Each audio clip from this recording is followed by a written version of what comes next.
60 aastat juba abielus olnud ja see pelgunööri enam püsti ei lähe. Aga tahad uuesti hakata dušile tuupi tegema, siis iga hommikul joo see üks ära. Ja siis sa näed, mis 10 päeva pärast on see tangitoru jälle püsti. Ja teate, mis on meestele väga oluline? Kui hommikul tõused ja tangitoru on püsti, siis järgmised 15 aastat sa ei pea muretsema infarkti või mitte millegi üle. Ja minul on iga hommikul, iga lõuna ja iga õhtu. Nii et mul on veel praegu 45 aastat minna.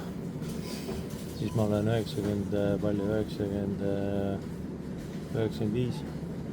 Noh, ju ma seal ka messan ringi. Ma olen arvatavasti vanadekodus ja messan seal näpin ikka pätsi maailma.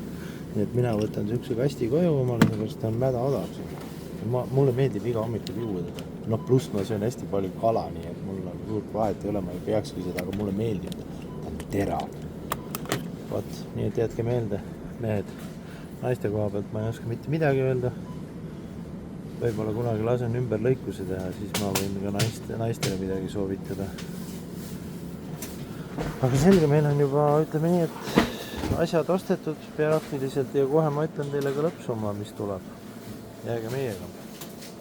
Siis me läheme edasi veel teise poodi, õllesid ostma ja värke.